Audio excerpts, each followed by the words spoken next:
The truth is that nobody has done this before me.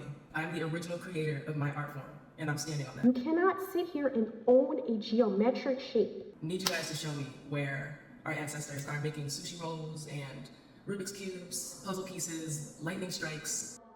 This niche is going to thrive with or without you. They say imitation is flattery, but that sentiment falls apart the moment someone feels their creativity is being replicated without acknowledgement. In every artistic community, there's a fine line between being inspired by someone and making them feel erased. And that tension is exactly where this debate begins. There is an ongoing lawsuit between two natural hair content creators, She's a Solar Being and Queen Ava. And what started as a breakthrough for natural hair styling has now spiraled into a huge social outrage. A civil war of identity versus evolution, law versus artistry, good versus evil. And with the discourse online regarding this matter, it seems everyone has already decided who the villain is. The natural hair sculpting scene is a niche inside of a niche. So if you haven't heard about this situation, that's totally normal. Let me quickly catch you up to speed. Queen Ava and Solar Being are two talented hair sculpting content creators. Despite being within the same niche, their art differs, and it's very important to note that. Ava's work is very abstract, surreal, and really has that thought-provoking factor. She's created some of the most unimaginable art with her hair. Solar's work presents a very Renaissance feel to everyday natural styling. She has completely reintroduced what everyday hairstyling can look like for Black women. In essence, her work differs in the sense that she mainly focuses on hair sculptures that the everyday average person could recreate, and Ava's work is meant to mesmerize you and draw admiration. You may be unaware of this fact, but this conflict has been brewing for a couple of years now. Ava has been creating this content for quite some time now and built a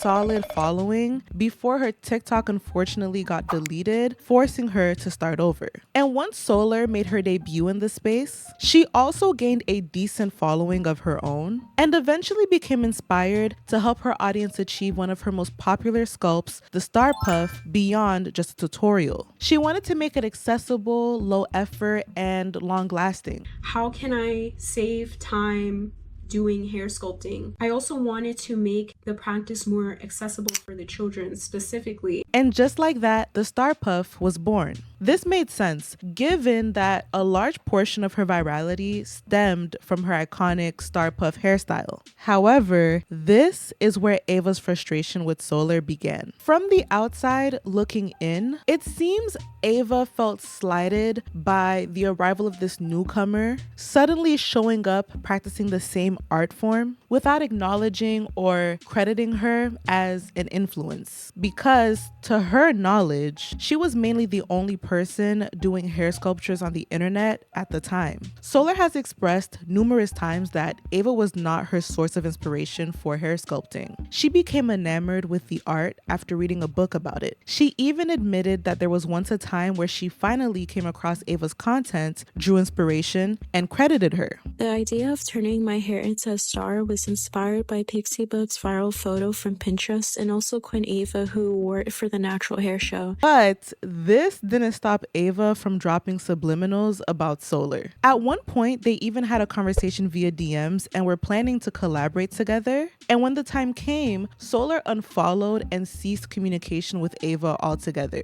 To my understanding, Solar became aware of Ava's subliminal tendencies and chose to distance herself, believing that a collaboration wouldn't be coming from a genuine place. Fast forward to today, Solar launched a Kickstarter page to fund the next stage of her Star Puff business. But at present, she can't access those funds due to a copyright claim filed by Ava. This has not only caused a pause in funding, but it also caused many of Solar's videos on multiple platforms to be removed under DMCA copyright claims. This has also prevented her from selling her product. as the copyright prohibits her from displaying the star-shaped hair sculptures altogether. Obviously, that makes it a little rough for marketing. Solar is already facing 2 copyright strikes as a result of a federal lawsuit that Ava has filed. 3 strikes and you know how it goes. So now both of these women are going back and forth with video responses, essentially litigating the case in real time before a court date is even set. I couldn't make this up even if I tried. A conversation about natural hair, the same hair growing out of your scalp right now, has somehow escalated into a federal case. Because this whole ordeal has become a play for social media, it's caused the audience to stop asking practical and rational questions. Like, how exactly does intellectual property work? Would this issue exist without social media blurring the line between art, branding, and monetization? Instead, everyone's just emotionally arguing without being properly informed. And the discourse behind the situation really highlights how quickly perspectives can narrow. Because when Queen Ava expressed discomfort with her art being transformed into accessible ponytail extensions,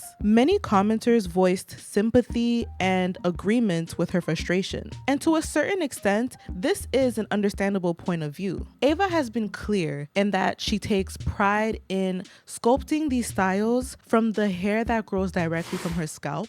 So when someone like Solar proposes making the art more wearable and accessible by turning them into extensions, it could be perceived as blatant disrespect towards her craft or as a move that diminishes its artistic value. When viewed through a surface level lens, the immediate reaction is to label it as theft. However, the issue is far more nuanced. Accessibility isn't merely about convenience or aesthetics. It's rooted in inclusive accommodations. It raises questions of how significant is it that someone considered making wearable hair sculptures more accessible, particularly in circumstances in which one would need to consider that not everyone has the hair density for hair sculptures, nor the time to create them. Some individuals face physical limitations, arthritis, carpal tunnel, etc. Others experience alopecia or are recovering from hair loss and can't afford the strain that comes with a lot of these sculpted styles. And then there's the people who genuinely want to do right by their kids, but didn't grow up learning how to part, sculpt, and just style natural hair. The fathers, the foster parents, guardians, caregivers. If pre-sculpted ponytails are an available option that allows kids to show up in spaces such as school with the confidence every kid deserves in order to thrive and feel cared for, it may not be fair to automatically interpret that as malicious. And the marketing behind Solar's ponytails heavily emphasizes how her product benefits young girls. This isn't a simple yes or no moral question. And framing it like one shuts down a conversation that requires deeper reflection. One notable aspect on both sides of the situation is the heavy use of virtue signaling. Virtue signaling is an attempt to show other people that you are a good person. For example, by expressing opinions that will be acceptable to them, especially on social media. And this is not mentioned in a dismissive sense, but rather highlights how moral language is being used to simplify something that is, in reality, far more complex. On Queen Ava's end, she frames it as protecting Black creativity from theft. And on Solar Being's end, she frames it as stopping someone from gatekeeping culture. Both of these messages sound good. Both of them get people emotionally invested. And both of them turn this into a situation where if you ask questions, you're suddenly on the wrong side. And let me show you why that's slightly problematic. The Star Puff and the entire Sculpted Hair series are deeply rooted in Black cultural expression and my own lived experience. Because of that, I'm not comfortable with my art or anything derived from my work being marketed to a non-Black audience, especially when it risks being treated as a novelty or used in a way that feels dismissive or mocking the culture that it came from. I've seen comments where non-Black people are joking about purchasing these Star Puffs, and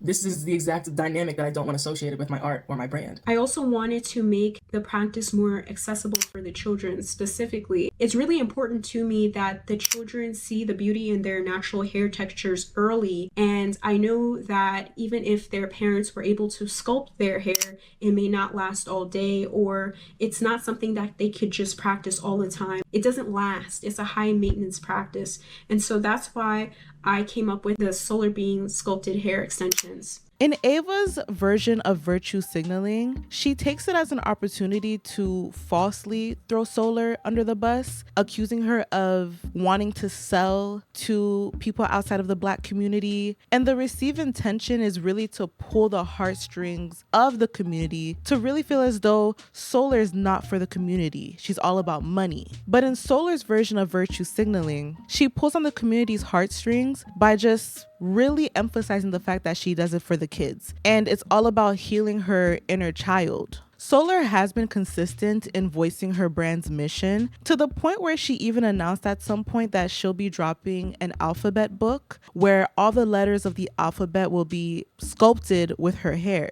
Suddenly, Ava has come out with a children's book with a character named Ave and the character's signature look, the Star Puffs, which is the product that Solar sells.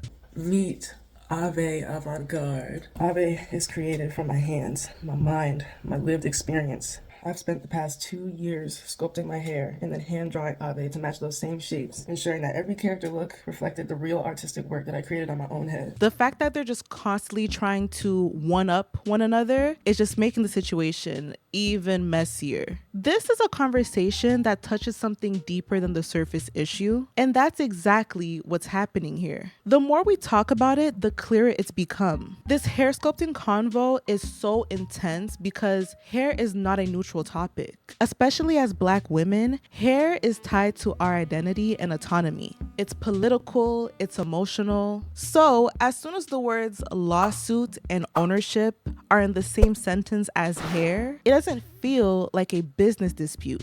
It literally feels like an existential threat. And that's why people reach for moral language so fast. It feels safer than sitting with uncertainty. To further put into perspective just how unnecessary this entire feud is, taken, cornrows have existed for so long in our culture. I'm talking about mapping out Underground Railroad routes for our ancestors type of long. If you're a Black woman watching this, you've probably experienced cornrows enough times to where you instantly feel that pinch at the back of your neck just thinking about it right now. The point is, cornrows are both historical and cultural. Now, imagine if Beyonce ever tried to copyright lemonade braids. The public reaction would have been far from positive, and she's Beyonce. Her wearing that style during her legendary Lemonade album run is where its name even came from, and after that, everyone started getting lemonade braids following the trend. But popularity doesn't equal ownership. And culture can't become intellectual property just because someone famous came in contact with it. But in the same breath, ownership can also be distinctively tied to visual identity. We associate these things with people not by law, but by cultural memory. Cultural and civil ownership aren't the same, and admitting that is an uncomfortable, slippery slope. But ignoring the distinction doesn't make it go away. People in this discussion seem to be using copyright and design patenting interchangeably when comparing Solar and Ava. One is attempting to copyright a specific hair sculpture shape, while the other is pursuing a design patent for a star-shaped ponytail structure. Let me show you clips of both ladies explaining their positions so I can break down the distinctions. So much misinformation has been spread. I never claimed that a hairstyle itself is copyrighted. What's copyrighted are the original photographs that I created back in early 2023 and late 2022, and those photos are protected under copyright law. She applied for a design patent. A patent would give her a 20-year monopoly over something that originated from my art. The only way a patent like that works is if no one else has a prior protected claim. The way I make these extensions have drastically changed. I mean, I actually designed tools to be able to help me sculpt them. I figured out ways to make the actual shape stay. Also designed a case to store it as well. The sculpting process, it's artistically driven. So it takes time. Copyrights and patents are not the same thing. Copyright protects expression. So things like photos, videos, drawings, or a very specific artistic depiction of a design. It doesn't protect ideas, methods, or common shapes. So you can't copyright a star, and you can't own the concept of star-shaped hair. At most, you're protecting your exact visual representation of it. A patent, on the other hand, protects an invention. That would mean a specific functional design, not the styling itself, but the actual device or system. But all the mess comes from the in-between, because that's where hair art lives. It's expressive, but it's also functional. It's distinctive, but that doesn't automatically grant ownership. It just doesn't fit neatly into either category. And when legal action enters the picture, the dynamic shifts in a way that isn't always about winning or losing. Lawsuits take time, energy, money, and chance. A chance that even if you win, what you're awarded can never replenish what the fight took from you. A chance that you might even regret this longed for resolution. This is the story of two talented creatives who had the potential to take over their space coexistingly, but somewhere between miscommunication or the lack thereof, things unraveled. And now, both of them are being impacted mentally and financially in ways that go beyond hair, art, or social media. But let me know in the comments, do you think this is all a miscommunication, or is one party clearly in the wrong?